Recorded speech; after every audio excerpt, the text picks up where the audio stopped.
everyone, thank you so much for clicking on today's video.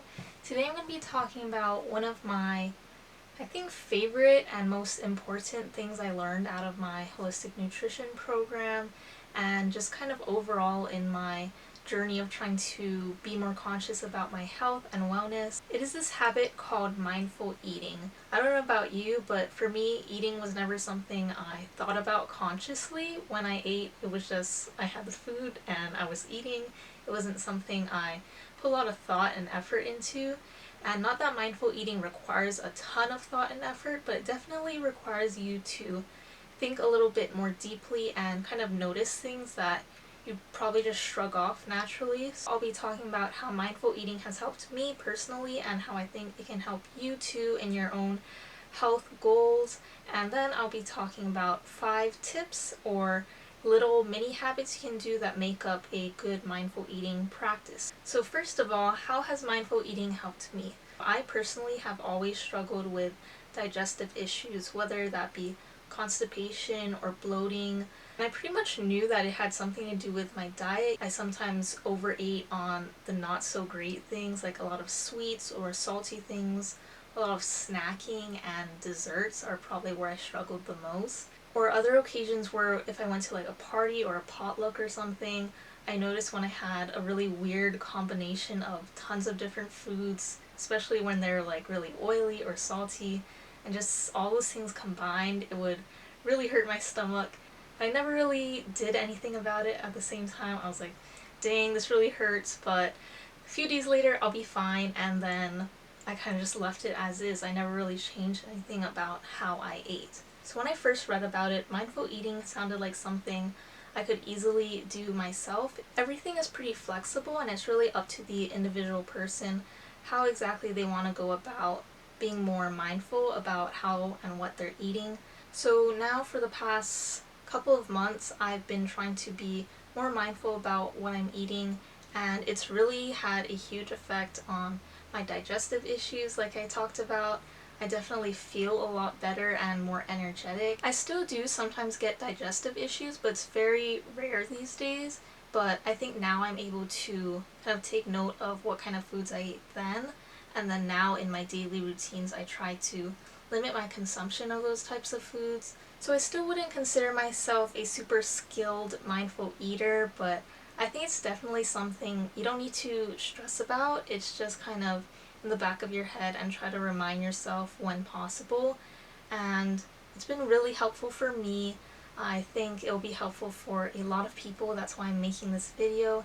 And I hope through these next few habits I'm about to share, you can pick and choose maybe certain things you want to focus on. So without further ado, let me just share some of my 5 favorite and super easy habits you can implement to practice mindful eating in your own life. First things first, before starting your meal itself or whatever snack or little thing you're eating, is to give thanks.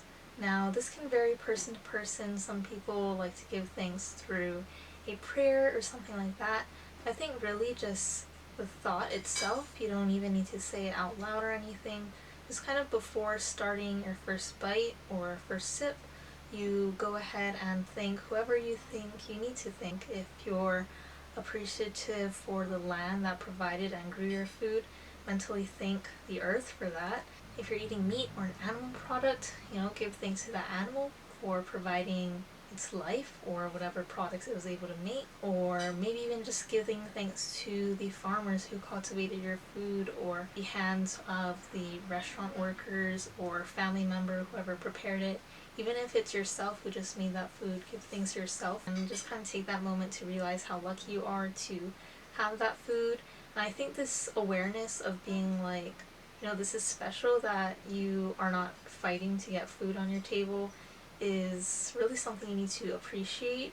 And I think that realization allows you to be a little more conscious throughout your eating process. You aren't just gonna stuff your face without any thought. You're gonna eat and appreciate each bite because someone or something put in the effort to give you that meal right there.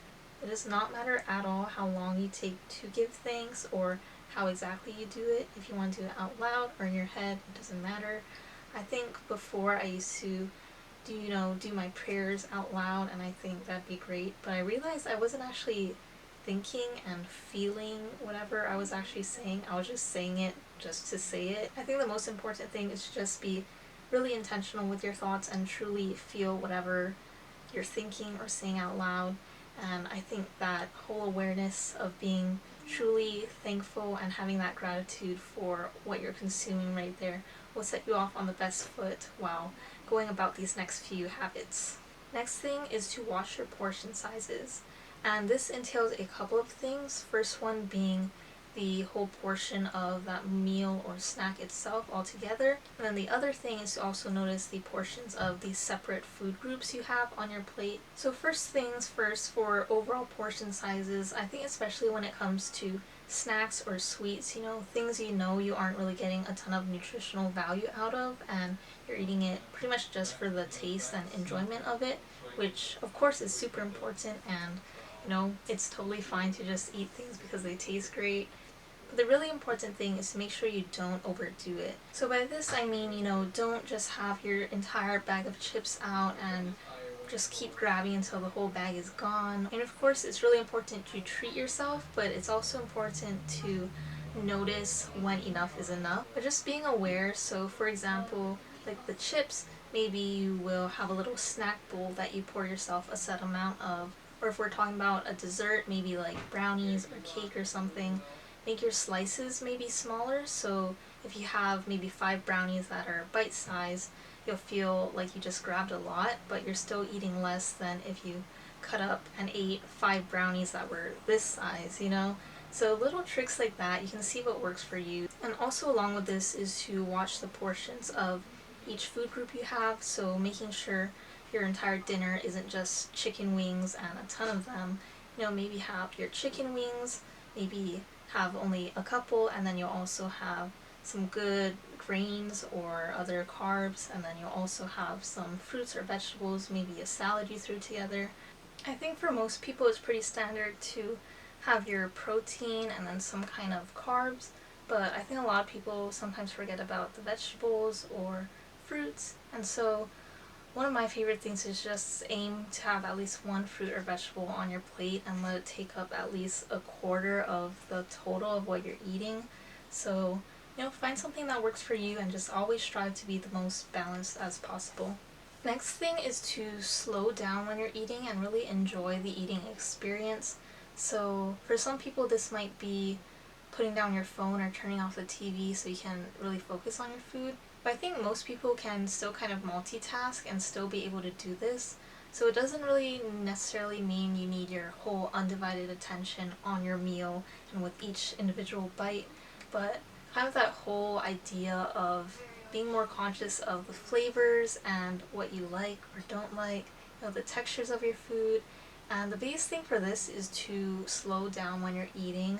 If you take a bite, make sure you chew it thoroughly and then swallow and then take your next bite. Don't just stuff your face. I think once you do that first habit of really giving thanks and really appreciating your food, this will come a lot easier. If you're truly thankful for what you have, you aren't gonna, rush it and just eat it as quickly as possible. You're gonna savor it for the most part. Not that you need to eat super slow, but definitely I think a lot of people eat faster than they realize and sometimes don't chew as thoroughly as they think, or you finish eating and you kind of forget what you even ate. I think that definitely used to happen to me. I just eat and then take it super for granted, I wouldn't even remember what I had the meal before.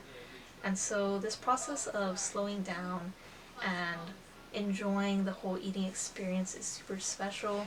So slow down, enjoy your food, and trust me, you're going to be a lot happier, and also it'll help you avoid overeating. Next thing is actually notice when you're full and stop eating and, wrap up, save your food when you are full. Going back to eating slower, that's going to help a lot, because sometimes when you eat quickly, you don't notice how your body's feeling and you'll just keep eating more and more, and then afterwards you'll just feel super stuffed.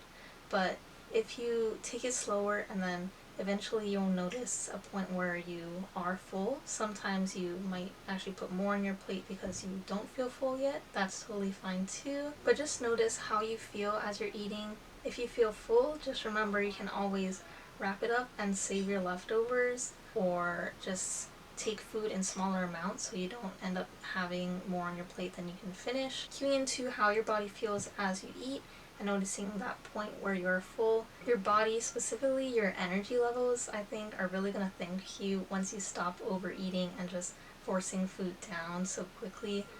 And again, definitely practice slow eating to help you with this one. And the last thing is to notice how your body feels after you eat. And so this isn't always, after you take your last bite. It might be a few hours or the next day later. If you're feeling bloated or constipated, ask yourself, what did I eat in my last meal or yesterday that maybe did this? For example, I've noticed I'm pretty lactose intolerant. I've never gotten diagnosed for it, and I haven't completely cut out dairy from my diet because I noticed as long as I don't overdo it, it's usually fine. The worst things were when I would have dairy a lot throughout my whole day. So I'd have, milk at school, and then maybe ice cream for a snack, and then maybe pizza for dinner.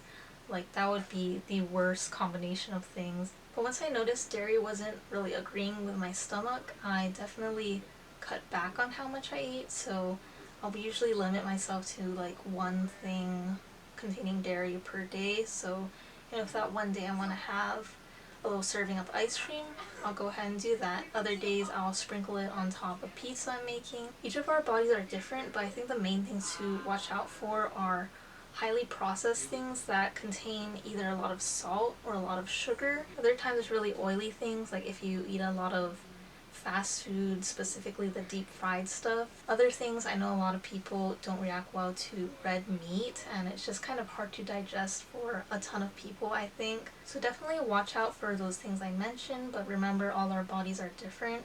So I highly recommend noticing how your body feels and reacts to different foods, and not only the bad effects, but also the good ones. So if you're feeling really energetic and productive one day, and of course notice those not so good days when you maybe feel super sluggish and bloated or something, and look back and think, what was it that I maybe ate to make this happen? And sometimes you need to do a little experimenting, because of course we don't just eat one type of food for the entire day. It's usually a whole combination of things. Definitely beware of those things I mentioned, like the oily, sugary, salty things and red meats. Those are usually bad for a lot of people, especially when it's in high amounts.